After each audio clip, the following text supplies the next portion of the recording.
あとブルーバック系の皆様方は国旗合計儀式、まあダブルアクション対応だし。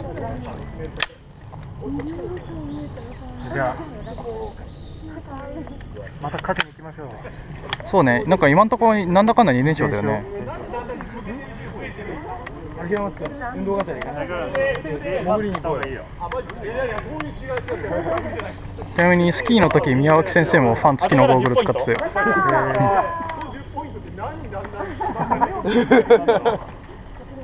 あれです、なんかちょっと頭で10ポイントって見えるの。便利だ。コンボあり。そこをなんかガトリングを持ってきて一気に何ポイント稼げるか。当たりも多いけど外れも多いからな。さて行きますか。み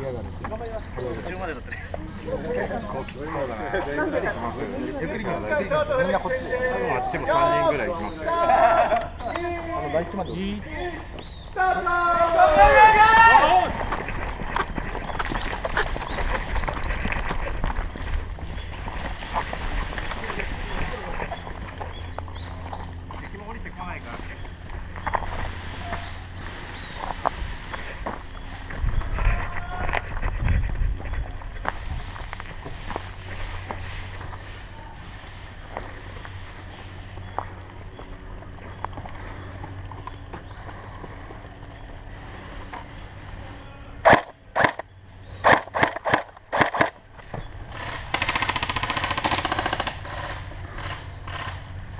ブルーのネットの裏。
くそ。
え、左いますよ。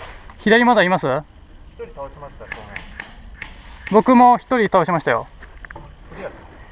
多分。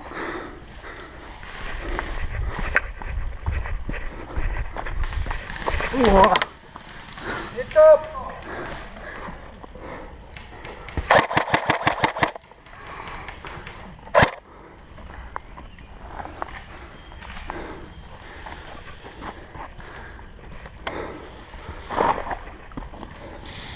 はい、ヒット。